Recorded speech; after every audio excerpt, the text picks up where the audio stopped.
Hello and welcome to the third English Today Business DVD.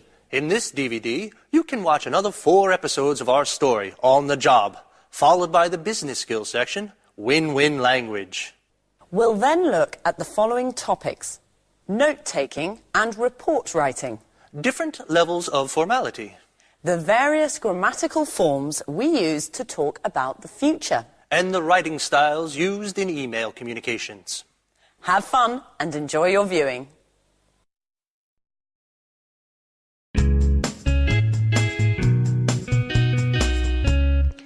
I've called you in today to bring you up to speed on our new cookbook series. Anne's going to take notes, from which we'll then develop a detailed outline of the work in progress, and then set the deadlines. So Gary, which authors have we contacted? We've got in touch with Jones, Bradford, Smith, Fox, and Grant. Unfortunately, we haven't been able to contact Tchaikovsky. I think he's abroad at the moment. What? Sorry. Could you spell that for me, please, Gary? Certainly. Chakoswski. He's one of our Russian collaborators. Couldn't we get in touch with Parker in his place? What do you think? He's worked with us in the past. It's a good idea. Unfortunately, I haven't got his number. I think I have it in my old appointment book. Let me just make a note of that so I don't forget. What's the news on the contribution so far? Have the authors started sending in material? Yes, and I've already begun editing the first batch. Excellent, Anne. You'll also have to take care of researching the images. When you've got those, you can send them along to the graphics department for page insertion. Let's move on to the typography. Rachel, have you seen the first batch of proofs we got from Montex today? Yes, Mr. Stevens. Great work, I must say. It seems to me that they've done an excellent job. Good. So it looks like we can trust them with this edition. Let's get a bid in immediately. Take note of that, Rachel. Yes, Mr. Stevens. I'll call them as soon as we finish this meeting. One last thing. We haven't found a title for this series. Do you have any ideas? Come on. Use your imagination. I want something original. Something catchy. Nothing? Okay, then that's your first task. Do some brainstorming to come up with some ideas, and then we'll go through them together. Why the long faces? There's nothing to worry about. You're a great team. I'm sure you'll think of something interesting. Okay?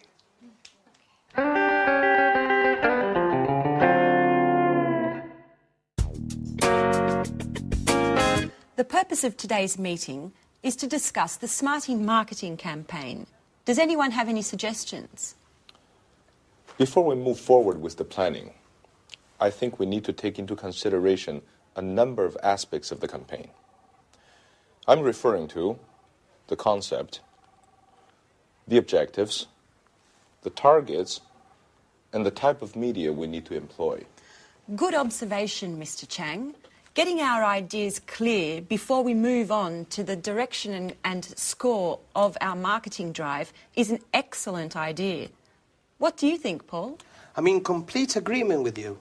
First, we need to set our objectives for this campaign. We need to decide upon our focal points in terms of brand communication. Could you explain what you've written on the board there? That'll help us understand where you're going with this. Brand awareness rising will help potential clients become familiar with our products and the marketplace we're targeting. In our case, this type of campaign will serve to improve the image of Spectre in the Chinese market. But what about focusing the campaign on the product itself? A product campaign is generally much more focused and serves to meet different objectives. Above all, it can help communicate the unique characteristic of the product to help it stand out in its marketplace. Of course, this can eventually bring positive results to the entire line of products. And in your opinion, what type of campaign best suits our needs? Well, considering that the Chinese market is new for us, I'd choose a campaign focusing on brand awareness with a simple but effective message, such as our company provides sporting goods with a high-tech edge, and then follow up with a successive campaign focusing on the smartie. Are there any comments on Paul's proposal? I'm in complete agreement with him. Great. Would you like to add anything, Paul? Not for the moment. Well, if there are no objections, I'd like to move forward on this. Our next step is to contact a marketing agency. Could you take care of that, Paul? Certainly, Victoria. Well, if there's nothing else, I really need to get going. Oh, my goodness, look at the time. You're always busy, aren't you, Mrs. Lee? I think you work too much. Well, actually, I need to go to my son's school play. I promised him that I wouldn't miss it for anything in the world. Well, then get a move on. Children always come before business. What are we doing now? Let's go for lunch.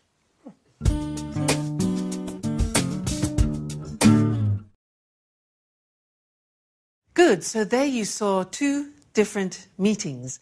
And now let's talk about report writing after meetings, because it is important. You have to keep a record of things that happen in meetings. But it's not easy, and people are usually very bored with writing reports. So I want to try and give you a few tips of how to improve your report writing. So let's use the screen. Now, obviously, the first thing is you have to identify the speakers, know exactly who is in the meeting and what their position or job is. Now, the second thing is to write brief summaries of the main points. Now, it's important to keep these brief. For example, Victoria's meeting. Let's think about that. Can you remember the content of that meeting? Well, we could say that the main points were, number one, brainstorming on the Smarty marketing campaign. That was the general activity at the beginning. So the first thing was brainstorming on the Smarty marketing campaign. Then the next important thing was setting objectives for the future steps. The third thing they talked about was the brand awareness of the campaign for China. That's the third most important thing. And then after, the future plan was contacting the marketing agency. So from that meeting, there were 4 main points to be recorded. Now, try to remember to keep your notes concise so that people can read them quickly. You don't want to have to read pages and pages of reports. There's no time, all right? Keep it concise. Then try to highlight, and this is very important, highlight the decisions made and the conclusions, because that's more important than saying what has been said. We want to know the conclusions, we want to know the decisions taken. And another important thing, probably the most important thing, is the action that is going to have to be taken in the future. So what are the actions to be taken, all right? Then, immediately after the meeting, try and write up your notes as soon as possible, because otherwise you tend to forget, all right? So as soon as possible. Fantastic. Now, how do we organize the report? What's the layout like? Well, it's really quite simple. You have an introduction where you state the relevant old business and also the new business. So that could be your introduction. Then in the main part, you specify the main discussion points of the meeting, as we mentioned before. And then in the conclusion, in the summary, you talk about the decisions and about the actions. So that would be an efficient report, not too long, the most important decisions, the most important conclusions and actions for the future. All right? Now, often in reports, we abbreviate language to make, again, the report shorter. And I want to look at some of those common abbreviations with you now. Look at the screen. E.g. means, for example. I.e. means that is. etc., very common, is etc. C.f means compare. C or ca means about or approximately. NB means note, take note of this. Approximately. DEPT is department. Which is EXCL, means excluding. IMP dot is important. INCL means including. LTD is limited, often to describe companies. NO is number. P or PP is page or pages. Probs, P-O-R-B-S, probs, problems. RE, with reference to or concerning. REF is reference, just reference. V dot is very, and S/T is something. Now, these are very, very common abbreviations, and you can use them freely in your reports. It shortens the task. All right, so remember, when you're writing reports, keep it short, keep it concise and to the point. Concentrate on the decisions taken, the conclusions, and the plans for future actions. All right? Well, thank you very much, and we'll meet again in the next lesson. Bye. Hello and welcome back to Business Talk. Our topic for the next two programs is win-win language, the language that allows all parties of a conversation to feel like winners, whether the conversation is business-related or not. Eric and I will be demonstrating how the use of win-win language in an argument, a negotiation, or even an informal chat can ensure that both speakers involved come away satisfied. Today, we'll be focusing on the language of argument. And next time, we'll look at the language of negotiation and small talk. So, how can we present an argument in the best possible way? Win-win language is the answer. When you make a business proposal or a request, you win your case. And this is the important part. You make the other party feel that they've won too. You both win. Hence the name win-win. Now, listen to Lucy carefully asking for an increase in an advertising budget. Afterwards, we'll consider if we'd accept her request or not. Well, as you know, our new product Smarty is not selling as well as expected. I don't think it's possible to solve this problem without spending more on advertising. If you'd accepted my original proposals, things probably wouldn't be so bad. I think the product is good, but if you don't increase my advertising budget, there's no way that Smarty will be successful. I'm asking for an increase of at least 15%. If I'd had this money last year, I could have organised a much more effective campaign. I can't produce great results without the necessary resources. Well, I think we can safely say that that's not what we mean by win-win language. I know I'd be reluctant to agree to a request presented that way. Well, you'd be absolutely right, because I didn't mention any of the benefits of my proposal. I didn't use any facts to support my case, and my attitude was very negative. I said what I didn't want, rather than what I did want. Okay. Now, listen to me present the same request. Good morning, everyone. This morning, I'd like to propose an increase in our advertising budget of at least 15%. This may seem a lot, but there are two good reasons why we should agree that this increase is necessary. Let me try to explain as simply as possible. First, our new product, Smarty, as we all know, is vital for the survival of our company. It is therefore essential to give Smarty the very best advertising campaign that we can. What's more, we should do all that we can to ensure that Smarty is not just a success, but a real market leader. The second reason is that with a bigger budget, we'll be able to create the sort of market image that our company needs if we are to survive in a world of global competition. Let's try to imagine a campaign where we can really enter the minds of ordinary people. Let's suppose, for example, that we invest in a series of full-page color ads in the 3 major weeklies of the largest countries where we sell Smarty. Imagine the positive impact this will have on the sales of all our products.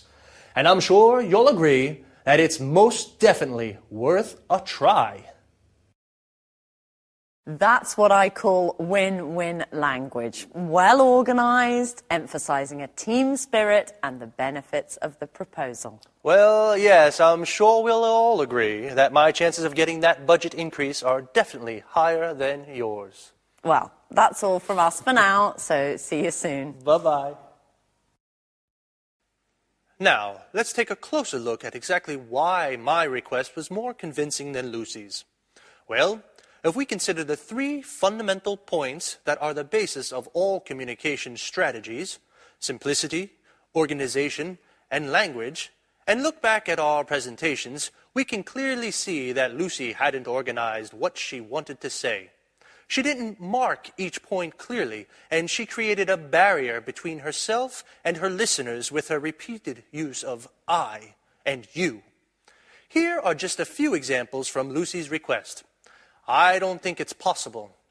If you'd accepted my original proposals, if you don't increase my advertising budget, there is no way that I'm asking for, I can't produce great results without. Remember, team spirit? Well, it's very important in win-win language, because if you and the person you're speaking to are on different teams, it means there will be a winner and a loser. And a loser could be you. Notice also how Lucy's attitude and language are very negative. If we look at my budget increase request, we'll see a very different approach. First of all, I presented my case in a logical way. People react positively to ideas that are well organized. I marked each point clearly with opening sentences like, "Let me try to explain. First, it is therefore essential to, what's more, we should. The second reason is that we will be able to. Let's try to imagine a campaign where we can. Let's suppose, for example, that we invest in." These opening structures are very useful. They organize your presentation logically and therefore make it clear and simple to understand. Notice, too, how the use of we and are make a huge difference. It puts the speaker and the listener in the same team and makes it possible for both to be winners. As well as organization, simplicity, and language, here are a few argument strategies to help you win your case. Present your proposal in a logical way. Emphasize the benefits of your proposal. Choose 2 or 3 strong arguments. Too many reasons can weaken your case. Be positive. Say what you want, not what you don't want. Use facts and figures to support your request.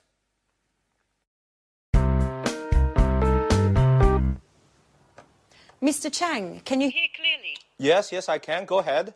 Okay, then let's begin.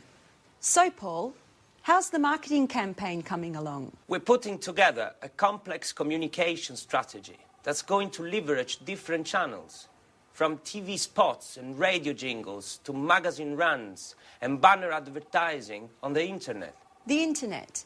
Are you sure that'll bring about results? Absolutely, Victoria. The internet has enormous potential. Web marketing is direct and allows for niche advertising that builds better rapport with our clients. Isn't that right, Mr. Chang? Yes, even if it's true that not all Chinese families have a broadband connection like you do here in the West. The internet is still very popular in China, especially with the young. Internet cafes of all sorts are opening across the country. And according to the Chinese Information Technology Ministry, the number of avid internet users has already reached 120 million. Wow, I had no idea there was such a boom in information technology. Oh, yes. Technology has become the determining factor in the economic and cultural development of the contemporary Chinese society. Above all, it's young adults who are influenced by these new communication media. 60% of web servers in China are between the ages of 18 and 26. Words such as forum, blog, email, and chat have become part of their everyday speech. I think we need to focus our efforts in this arena to successfully market our products. As a matter of fact, not only am I working to develop a graphically attractive site with plenty of content, but I am also contacting major internet portals to post animated banners. I am also looking into other means of reaching a much more clearly defined niche by target advertising through news groups, mailing lists, chat rooms and forums. I'm even thinking of launching a viral marketing campaign. A viral what? Sounds like a disease to me. Viral marketing is a marketing strategy that induces users of certain internet sites to promote products to other surfers, like a virus. In this way, exponential visibility of our message is possible. It's like a word of mouth on steroids. If we succeed, it's a low-cost communication strategy that has an extremely attractive growth potential that's hard to calculate. Pure genius. I must say, Paul, you're the tops when it comes to technology. Well, considering I spend so much time chatting... Don't tell me that you prefer friends made in virtual space. Well, to be truthful, I found my fiancée on the internet.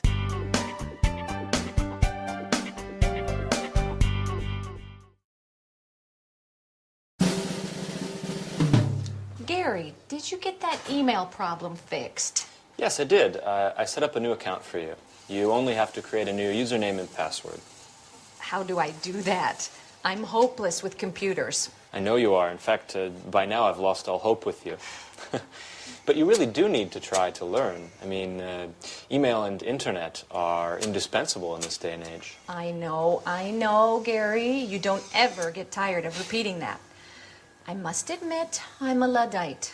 How I miss the days when you wrote letters by hand and visited the library to do research. Everything's changed now. I think I've done well to learn to send and receive emails. Speaking of emails, I noticed what you were writing to the authors, and if you'll permit me, Rachel, your emails are much too stuffy and formal. They don't fit in at all with internet jargon. What are you saying? I'll give you an example. When you start off an email, you use, "We'd like to inform you that." It's quite old-fashioned, you know? It's better to write, "Did you know that?" Or another example. When you need to make an excuse, you begin, "We regret to inform you that." It's much better to use something like, "Unfortunately, we can't." It's less formal, but at the same time, more professional. Email needs to be kept simple and to the point.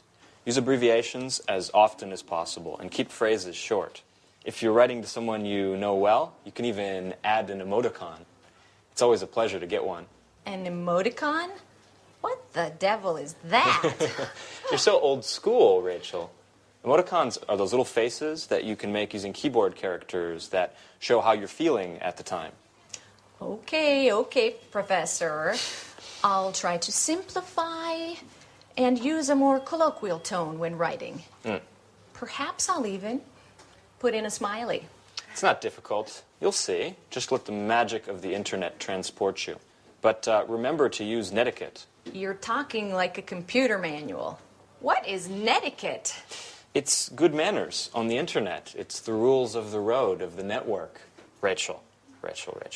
You really do need to get some practice, don't you? I've got an idea. Why don't you let me sign you up for a forum?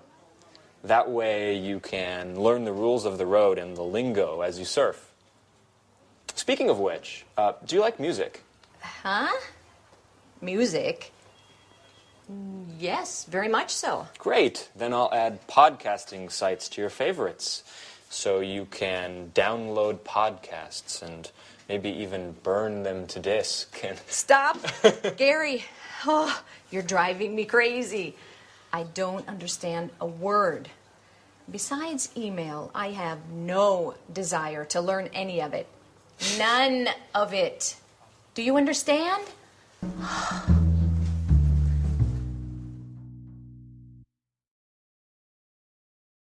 Good. Now, before talking about email writing, I want to talk about another concept which we've already looked at before. It's when we use formal and informal language in English, because often you have to choose, and it depends on certain factors in the conversation. So let's look at the screen now to help us with that. Now, one of the first important things to remember when you're choosing either formal or informal language is the function. What do I mean by that? What I mean is, what is the purpose of the conversation? Because if you are asking your boss for a favor, now that's quite a tricky situation, so you need formal language. But if you are asking a colleague or a friend for help or assistance, then that's a more informal situation, so you need informal language, okay? That's the first thing, the function. And then also the domain. That means, what is my position in the conversation? What is my role? What are my rights and responsibilities? Because again, if I am speaking to my boss, then my language will tend to be more formal. If I'm speaking to a subordinate, that my language will then tend to be more informal. All right, but let's look at some examples for you to understand better. Now, the first one is, look at this. Excuse me, do you think it would be possible for me to have a day off next week? Now, do you think it would be possible? That is obviously high register formal language. And the situation is a subordinate asking their boss, do you think it would be possible? The next example is, Tom, could you give me a hand? Now, you can see could you, it's less elaborate language, it's informal, it's probably a situation between two colleagues, so that's informal. What about the next one? Peter, hurry up with that report. That's interesting because hurry up is an imperative, it's asking for specific action, so in this case it's probably a boss talking to his or her subordinate. Okay? So, formal, informal. And in the second scene, where there was Gary and Rachel, Gary was trying to make Rachel use less formal language. And in fact, the examples were these. She wrote initially, we'd like to inform you that. Now, that's very formal in English. He suggested this. He said, no, use informal, say this. Did you know that? Look at the difference. We'd like to inform you that, or did you know that? The other example that he drew to our attention was, she said, I regret to inform you that. Regret is a very formal verb. I regret to inform you that. He said, no, use unfortunately. Unfortunately, we can't. So that's very interesting, and we will look at that more closely in another lesson to help you when you're in the process of writing emails.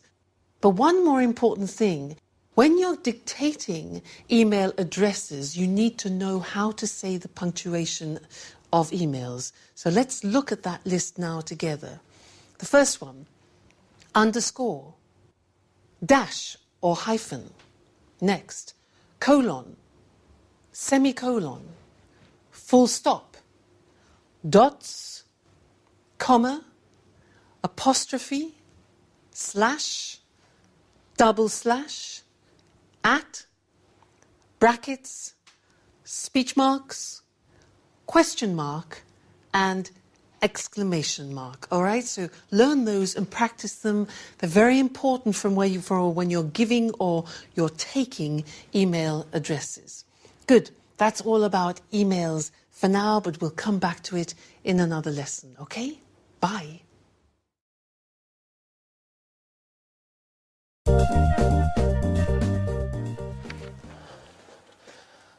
Hi, Victoria. Hi, Paul. Paul, what's the matter? You look awful. What? Haven't you heard? You know I've been away for 4 days. My boy was sick and the babysitter went to visit her mum. Did something happen while I was away? Only a disaster, Victoria. Total disaster. You're frightening me, Paul. Just calm down and tell me what's happened. Spectre has been bought by a Japanese multinational. Mrs. Frost has been fired. And Mr. Chang has been transferred to Atlanta, where he'll be in charge of a men's clothing department. What? Come on, Paul, you've got to be joking. I'm afraid not, Victoria. And there's more. You've been taken off the project. You're no longer in charge of the Smarty project. The headquarters have called in a marketing manager from Harvard. You'll be her assistant. And I don't envy your position at all. I spoke to her on the phone earlier, and she didn't seem to be friendly, to say the least. You know the type, Mr. Know-it-all. As a matter of fact, she's just sent this fax with her analysis of the sporting goods market and with a few of her tactics. The fax is entitled, "Studied this thoroughly before my arrival." Oh, my God, but why? Things weren't perfect. Spectre was having trouble, certainly, but they were indicative of a crisis that is being felt throughout the sector. In fact, that's why we launched the Smarty campaign targeting the Chinese market. We were trying to create some momentum, new opportunities. Things weren't going badly.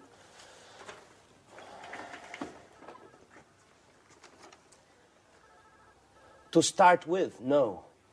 But then, the current negative trends were felt in this area as well. Low salaries were eroding consumer confidence, forcing us to raise prices to keep profits up. Add to that, the competition that literally beat us over the head. It's very difficult to compete in a market where raw materials and labor costs are so low. The final result was an excellent, high-quality product that was priced out of the market, which prevented us from competing. I know, but we were creating a niche market for ourselves. Yes, but the revenues were too marginal. In any case, we'll get the details at the meeting this afternoon. Mrs. Frost and Mr. Chang will be there. And possibly even our new boss, Helen Collins. Speaking of which, here is her outline. Make sure you study it well.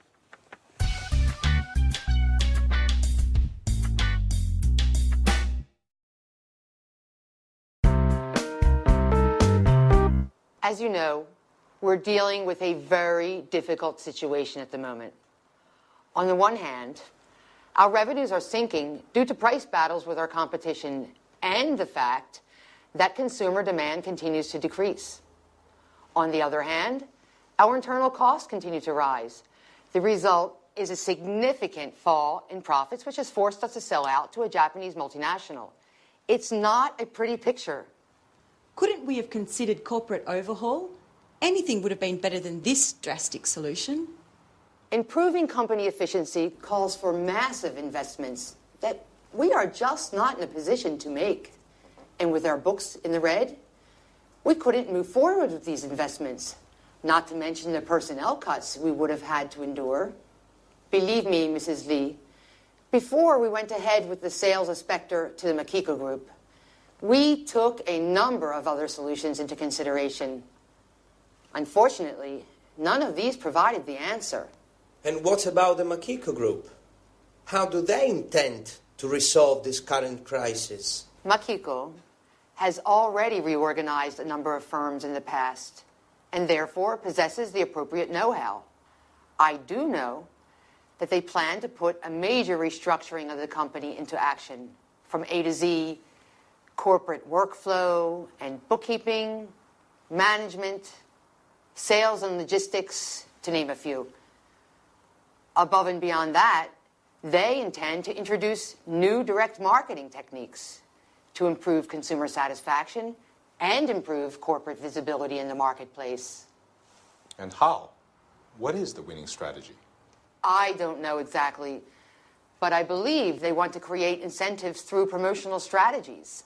They intend to participate in the largest trade fairs in the sector, open a franchising chain of brand name shops, as well as factory outlets for wholesale. And what do they intend to do with the Smarty campaign? I think, Mrs. Lee, you've already been informed that you will no longer be in charge of that campaign. From that point on, you will be working with Mrs. Collins. Collins is a marketing manager that headquarters has chosen to send here to take charge of the Smarty account as well as other products. As you know, after the initial sales success of Smarty on the Chinese market, sales fell well below our expectations. As far as I know, Mrs. Collins intends to analyze exactly what went wrong and then relaunch the campaign using traditional market techniques. And these will include market research, telephone surveys, bots, etc. In any case, she will soon be here to explain everything in more detail. She should be arriving any moment, actually. Oh, she is. May I introduce Mrs. Collins, the new marketing manager for Spectre? Mrs. Collins, this is yours. Let's not waste time with these introductions. We've got plenty of time for that later. I'd like to get down to brass tacks now. Have you all studied my outline?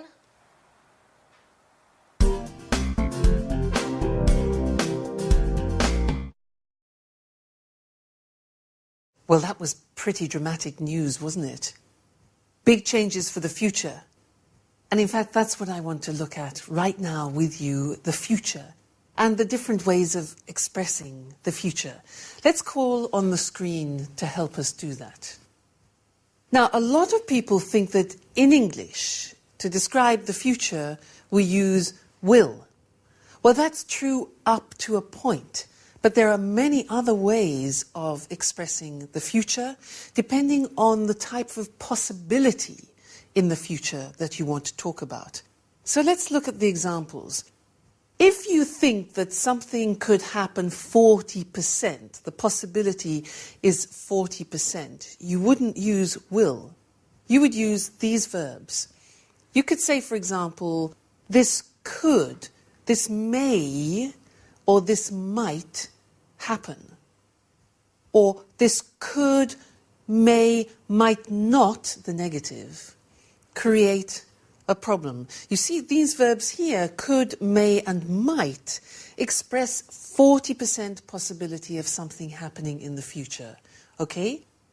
Let's increase the possibility to 80%, and we need to change the verb. So the example would be, this shouldn't create a problem. So should expresses more 80% of possibility. Now there's another very interesting way of expressing this 80% of possibility. Maybe you don't know it. It's this. This is likely to create a problem. Now likely means probable. So this is likely to create a problem. The verb to be plus likely. Now if it's the negative form, we would say this is unlikely to create a problem. All right? Important, you'll hear it a lot describing future possibility. Then if you want to make a very strong prediction for the future, so we're talking about 100% possibility, that's when we use will, because we relate it to a strong prediction. And the examples are, this will create a problem. The negative would be, no, this won't particularly create a problem. Okay, this will and this won't create a problem. And in fact, in the video episode that we heard, the example that Paul said was, you'll be working with Mrs. Frost. That's what he said to Victoria. You'll be working with Mrs. Frost because that's a strong prediction. All right, so that's interesting. Different ways of expressing future possibility. Could, may, might, 40%, should, likely, unlikely to, 80%, and then will for 100% prediction. Okay? So that's all we have to say for the time being on the future. Remember different ways of expressing the future. Okay? That's the end of this lesson, and I look forward to seeing you again in the next one. Bye.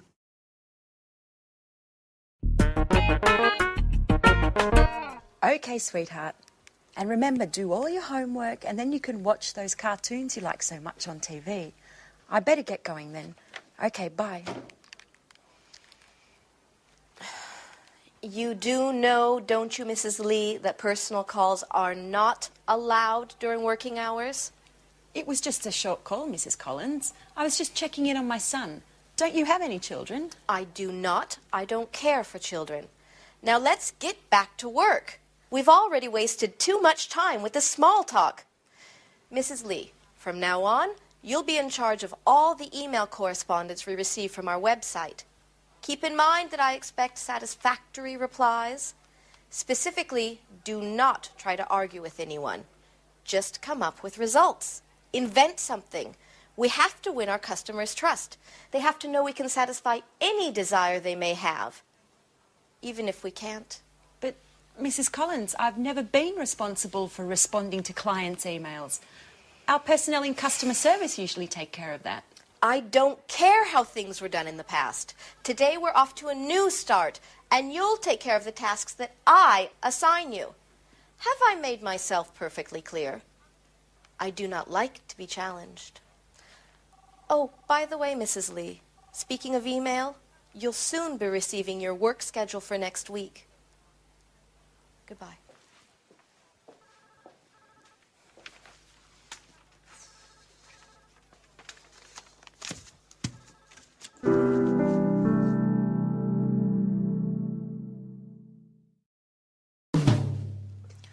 So, this client who just purchased a pair of outdoor shoes would like to receive a Spectre catalogue.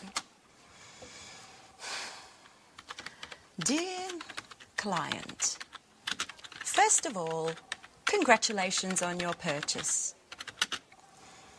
In exchange, would it be possible for you to spend 5 minutes at our company website completing a customer satisfaction survey? Please do not hesitate to contact us with any questions you may have concerning our product. Yours sincerely. I think that works. Who would have ever thought I'd end up doing a job like this? Now that that spiteful woman has arrived to order me around, I'm tempted to give it all up. I wish I had a more creative position. Writing, now that's my true passion in life. An email from Mrs. Collins. Mrs. Lee, attached you will find your work schedule for next week. Don't forget to keep this in mind at all times. I do not want any more time wasting.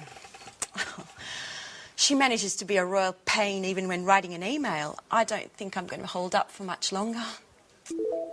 Another email? What the hell does she want this time? Oh no, it's from Mr. Chang. Dear Victoria, before leaving, I wanted to send my regards. I'm truly sorry that things have gone so terribly wrong. We worked very well together and I highly appreciate the mutual respect we had for one another. I know that between you and Mrs. Collins there's no loss of love. You'll have to believe me when I say that I find her highly unlikable as well. Stiff upper lip. You're an asset to this company and I'm sure you'll do very well. It's been a great pleasure knowing you and please keep in touch. Let me give you one last piece of advice. In China, when we are sad or angry, we have a way of relaxing which always works. We close our eyes and have a good laugh. Try it and you'll see that it works. Ah, Mr. Chang, I'm going to miss you. He really was a nice person to have around. Let's try his method.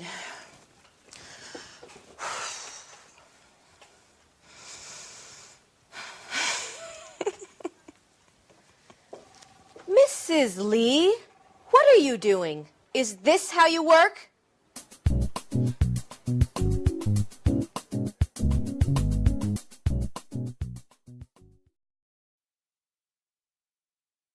Emails, emails, emails. And that's what we're going to talk about now.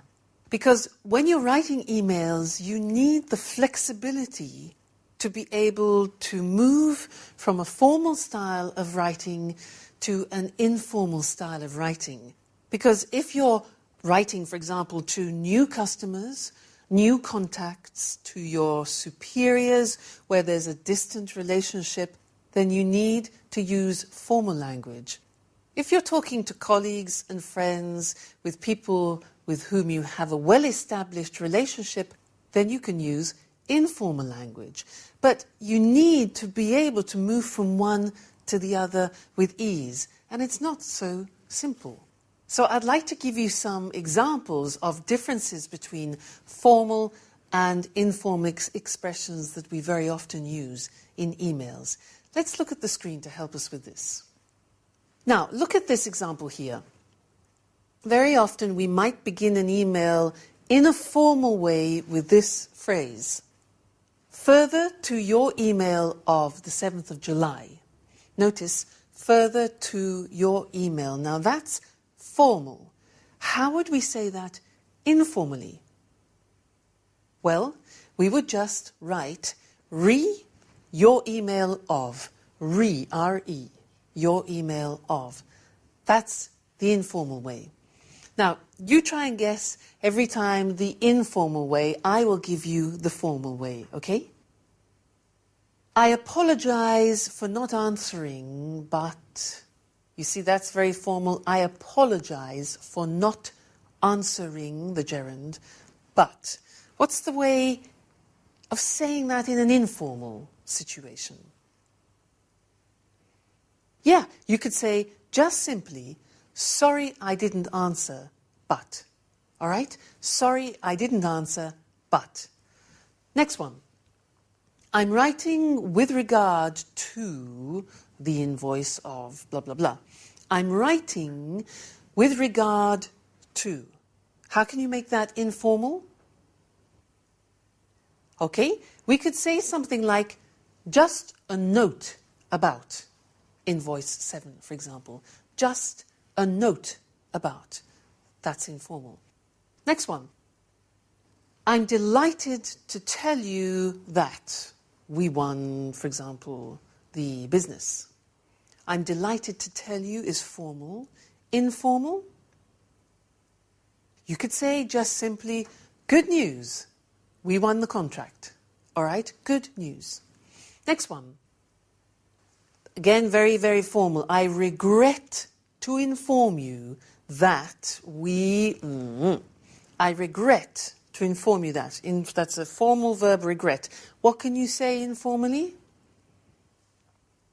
Just simply, unfortunately. Unfortunately, we lost the business. Okay, so you can see the difference. Very often the informal is much shorter and more concise and more familiar, obviously. Next one. Please find attached. Now that's when you're sending documents. The formal way usually is, please find attached documents, blah, blah, blah, blah, blah. Informally, yes, you could say, I've attached the following documents, blah, blah, blah, blah, blah. All right, next one. I'd be grateful if you could. Now, here are 3 typically formal expressions that we use very often in emails. Listen to these. I'd be grateful if you could. I wonder if you could. I wonder means it's a thinking process. Do you think you could? Now, English is full of very polite language, and that's an example.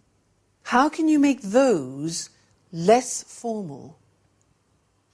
Yeah, simply by saying, please could you, or please can you, right? Next one. Do not hesitate to contact me should you need any further information. Now that is a classic phrase that we use in emails. Do not hesitate to contact me should you need any further information. It's formal. How do you make it informal? Well, we could say, let me know if you need anything else. Quite simply, let me know if you need anything else. All right? Next one. At the end, often, of emails, you could say, I'll inform you on any developments. I'll inform you on any developments. Let's make that informal. We can say, I'll keep you posted. I'll keep you posted, which is an unusual expression. To keep someone posted, you need to learn it by heart, okay? And the last one, again, is a classic phrase. I'm looking forward to seeing you soon. I'm looking forward to seeing you soon. Informally could be just, see you soon, best wishes. All right? Good. So I hope that helps you be able to expand your repertoire of formal and informal language, because it's important for you to give the right impression when you're writing. Good. So that's all for now about emails, and see you again in the next lesson. Bye.